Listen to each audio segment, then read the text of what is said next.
बिस्मिल्लाहिर्रहमानिर्रहीम। अस्सलाम वालेकुम। आज 15 मई है और दिन है बुध का। इस वक्त हम मौजूद हैं इस्लामाबाद हाई कोर्ट में। इस्लामाबाद हाई कोर्ट में वैसे तो आज 3-4 आम खबरें हैं, लेकिन पहले बात करेंगे इमरान खान साहब के हवाले से। इमरान खान साहब के हवाले से आज बहुत बड़ी खबर यह है कि इमरान खान साहब की अल-कादिर ट्रस्ट केस के अंदर उनकी ज़मानत मंजूर हो गई है। चीफ जस्टिस आमिर फारूक साहब और जस्टिस तारिक महमूद जहांगीरी साहब ने उनकी ज़मानत मंजूर कर ली है। इसके अलावा मैं आपको बताऊँगा कि इस ज़मानत का क्या इम्पैक्ट है और इस वक्त इमरान खान के केसेस में आज इस्लामाबाद में शहर इक़्तिदार में क्या कुछ हुआ है। देखें, इमरान खान साहब टोटल 4 केसेस में गिरफ्तार हुए। पहले वो गिरफ्तार हुए थे जब तोशाखाना में जज हुमायूं दिलावर ने उनको सज़ा सुनाई थी। वो 5 अगस्त को गिरफ्तार हुए थे। जिस तरह से वो फैसला हुआ, वो फैसला सबको अज़बर याद है कि उसमें क्या क्या चीज़ें थी, लेकिन उसमें इमरान खान साहब की ज़मानत हो गई। फिर क्या हुआ कि इमरान खान साहब की साइफर में गिरफ्तारी डाली गई थी। साइफर में इमरान खान साहब कन्विक्ट हुए और साइफर का मामला जो है उसमें इमरान खान साहब की आज जो इमरान खान साहब की अपील है, मेन अपील, उसके ऊपर फाइनल आर्गूमेंट्स यानी कंक्लूड होने थे। आज फैसला महफूज होना था। ये 90% चांसेस थे। आज यही कहा गया था कि आज इमरान खान साहब के साइफर केस में उनकी अपील पर दलाइल मुकम्मल कर लिए जाएंगे, लेकिन आज बेंच की कॉज लिस्ट मनसूख हो गई। जस्टिस आमिर फारूक साहब जो chief justice Islamabad high court के, उन्होंने आज समाअत नहीं की। लिहाजा साइफर केस में इमरान खान साहब की अपील के ऊपर जो मामला है वो आप देखते हैं कि कल वो समाअत के लिए मुकर्रर होता है या नेक्स्ट वीक होता है, लेकिन जैसे ही वो समाअत के लिए मुकर्रर होगा तो साइफर केस का फैसला महफूज हो जाएगा। और अब तक जितनी चीज़ें हुई हैं उसमें वैसे तो आर्गूमेंट्स जो हुए हैं, जो इमरान खान साहब की लीगल टीम ने आर्गूमेंट्स दिए हैं या जो जजेस ने रिमार्क्स हैं, उसमें तो 101% जो है वो इमरान खान साहब की बरीयत नजर आ रही है। लेकिन ज़ाहिर है अदालत का फैसला, अदालत उसके अपने मुताबिक फैसला करेगी। तो साइफर पहला तोशाखाना का मैंने बता दिया आपको कि उसमें इमरान खान साहब की जो हुमायूं दिलावर साहब वाला मामला था उसमें उनकी सज़ा मुअत्तल है। दूसरा, साइफर में फैसला महफूज हो जाएगा, कल हो जाए, नेक्स्ट वीक हो जाए। तीसरा मामला इद्दत वाला था जिसमें इमरान खान साहब गिरफ्तार हैं। इद्दत वाले की भी आज लास्ट हेयरिंग थी। आज वो फैसला महफूज होना था शाहरुख अर्जुमान साहब की अदालत में, लेकिन जो रिजवान अब्बासी साहब हैं वो पाकिस्तान से बाहर चले गए, बैरून मुल्क चले गए, जिस वजह से वो समाअत नहीं हुई। और अब नेक्स्ट वीक में उसकी हेयरिंग रखी गई है और उसमें कहा गया कि अगर वो नहीं आते तो वो वीडियो लिंक पर दलाइल दे दें। लेकिन पूरी तरह से जो वहाँ पे इद्दत वाला केस चल रहा है, वो मेन अपील जो चल रही है, उसमें हम देख रहे हैं कि जज साहब की मर्जी से काम नहीं चल रहा। वो सारा मामला रिजवान अब्बासी साहब की मर्जी से चल रहा है। जज साहब इंतहाई बेबस हैं, इंतहाई बेबस हैं, इंतहाई बेबस हैं।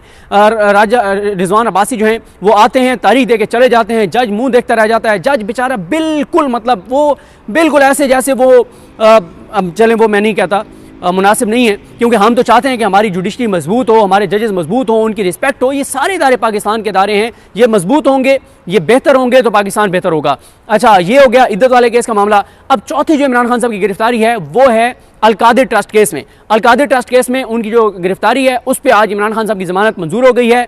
अब आप देखें कि इस मामले में अब इमरान खान साहब 2 केसों में, एक में सजा मुअत्तल है, एक में आज जमानत हो गई है। और सॉरी, एक और केस तोशाखाना, जो एक तोशाखाना केस चल रहा है, उसमें जो तोशाखाना में सज़ा हुई थी इमरान खान साहब को और बुशरा बीबी साहिबा को, वो भी सज़ा जो है वो मुअत्तल हो चुकी है। वो आपको पता है कि जिसमें इमरान खान साहब और बुशरा बीबी साहिबा को सज़ा हुई थी वो मुअत्तल हो चुकी है। यानी 5 केसेस, 4 नहीं 5 केसेस में इमरान खान की गिरफ्तारी थी। एक तोशाखाना जो हुमायूं दिलावर साहब की अदालत में था, एक जिसमें जज मोहम्मद बशीर साहब ने सज़ा सुनाई। ये दोनों की सज़ाएँ मुअत्तल हो चुकी हैं। तीसरा जो है वो आज उसमें जमानत हो गई है अल-कादिर में। अब 2 केसेस रह गए हैं जिनमें इमरान खान साहब की जो सज़ा है उसके खिलाफ अपीलें चल रही हैं, एक साइफर वाली और एक इद्दत वाली।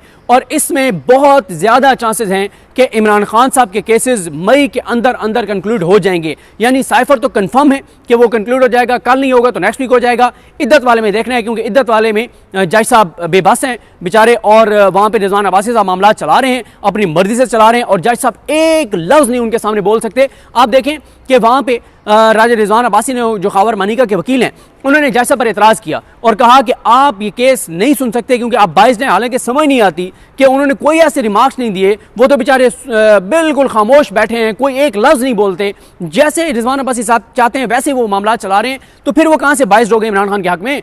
लेकिन उन्होंने दरख्वास्त दायर की कि आप केस ना सुने, वो दरख्वास्त मुस्तरद हुई, लंबी डेट डाल दी गई। और उसके बाद अगर वो ये समझते थे राजा रिजवान अब्बासी कि वो जज बाइस्ड है, उसको केस नहीं सुनना चाहिए, तो उन्होंने उस ऑर्डर को चैलेंज क्यों नहीं किया इस्लामाबाद हाई कोर्ट में। यहाँ से पता चलता है कि मिल मिला के चीज़ें हो रही हैं, सारा मिल के खेल खेला जा रहा है। जज साहब ने भी लंबी तारीख डाल दी, तो वहाँ पर बहरहाल मैं नहीं कह सकता कि मई में कंक्लूड होगा या जून के पहले हफ्ते में चला जाएगा। एक कोशिश ये की जा रही है कि किसी तरह से कोई एक केस लटका के रखा जाए, ताकि इतनी देर में जो इमरान खान साहब की अलकादर ट्रस्ट में जो ट्रायल चल रहा है, एक था उनकी गिरफ्तारी डाल दी गई और वो आज जमानत हो गई है, दूसरा ये कि ट्रायल चल रहा है, उसके नतीजे में फैसला आना है उसमें, क्योंकि इमरान खान साहब को कन्विक्ट होने ही होना है, क्योंकि वहाँ तो वो जिस तरह से कहते हैं ना, जज ने कहा जल्दी जल्दी दलाइल मुकम्मल करो, मैंने सजा सुनानी है। यहाँ पे तो इमरान खान साहब के केस में ये बात तो कहना ही वो है, यानी नीचे ट्रायल कोर्ट्स में आप ये बात सोचें भी कि इमरान खान बरी हो जाएगा तो ऐसा मुमकिन मौजूदा हालात में नजर नहीं आता, तो सजा तो होनी है इमरान खान को। लेकिन उसमें आज ये डेवलपमेंट हुई है कि आज अलकादिर केस में जो रेफरेंस है, जो ट्रायल चल रहा था, आज उसकी समाअत नहीं हुई। बताया गया है कि सिक्योरिटी थ्रेट्स हैं, जिस वजह से आज अडयाला में समाअत नहीं हो सकी, केस मुलतवी हो गया है। क्योंकि देखें, इमरान खान साहब का मामला इसलिए भी इंपॉर्टेंट है कि आज उनकी हो गई, आज उधर भी समाअत नहीं हुई, क्योंकि उधर जो है वो सिक्योरिटी थ्रेट का बताया गया, एक वकील बाहर चला गया, इधर वाला वो नहीं हो सका, इधर आमिर फारूक साहब जो हैं उनकी कॉज लिस्ट मनसूख हो गई, इसलिए नहीं हो सका। लेकिन दूसरी तरफ कल रात को अलीमा खान साहबा ने एक बड़ा डिस्टर्बिंग ट्वीट किया, जिसमें उन्होंने बताया कि इमरान खान साहब की जेल के अंदर जो सिक्योरिटी है वो सिक्योरिटी तब्दील कर दी गई है और बहुत खदशात हैं इमरान खान साहब की फैमिली को, अलीमा खान साहबा को, कि खुदा न खास्ता इमरान खान की जान को ख़तरा हो सकता है, क्योंकि उनकी जो पहले सिक्योरिटी थी वो सिक्योरिटी चेंज कर दी गई है, कुछ लोग जो उनके इर्द गिर्द थे वो चेंज कर दिए गए हैं, जिन पे अब इमरान खान का भी एक एतमाद बन गया था कि नहीं, कोई मुझे नुकसान नहीं पहुंचाएंगे। तो ये बड़ी डिस्टर्बिंग चीज़ है।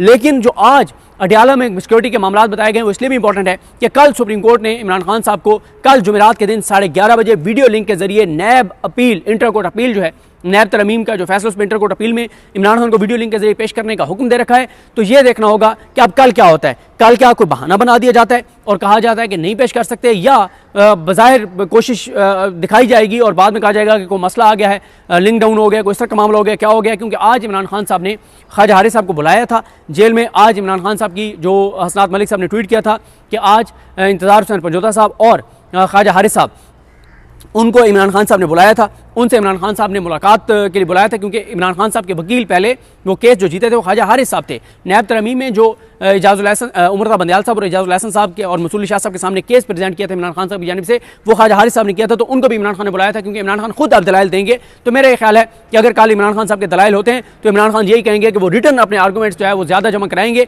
उसमें फिर रिटर्न आर्गूमेंट्स वो अपने वकला की मदद से तैयार करेंगे, ज़्यादातर वो जमा कराएंगे, कुछ वो चीज़ें जो है वो वर्बल बताएंगे। और ये है मामला। अब कल इमरान खान साहब को वीडियो लिंक के जरिए पेश किया जाता है, नहीं किया जाता, क्योंकि अगर किया जाता है तो ये 283 दिन बाद, मैं 373 कह गया था, वो मैं 9 मई के हिसाब से मैंने लगाया था, ऐसा नहीं है, वो मेरे से गलती हुई, 5 अगस्त को क्योंकि गिरफ्तार हुए थे। 283 रोज़ बाद इमरान खान की पहली झलक देखने को मिलेगी। एक तस्वीर आई थी जो अबू ज़र सलमान साहब वगैरह के साथ थी, लेकिन प्रॉपर इमरान खान की जो वीडियो लिंक के जरिए उनको पेश किया जाएगा। फिर यह भी है कि कल लाइव स्ट्रीमिंग होगी नहीं होगी टीवी चैनल्स के ऊपर, क्योंकि पहले तो इस केस की लाइव स्ट्रीमिंग सुप्रीम कोर्ट करती है, और फिर इसमें मामला यह भी है कि इमरान खान साहब की तस्वीर और नाम पे पाबंदी है। टीवी चैनल पे ना आप इमरान खान का नाम ले सकते हैं, ना आप इमरान खान की तस्वीर चला सकते हैं। तो ये भी इंपॉर्टेंट है कि अगर लाइव स्ट्रीमिंग होती है तो टीवी चैनल दिखाते हैं, नहीं दिखाते। लेकिन यह है कि बहरहाल यूट्यूब चैनल्स के ऊपर तो आपको वो सारी लाइव स्ट्रीमिंग नज़र आएगी।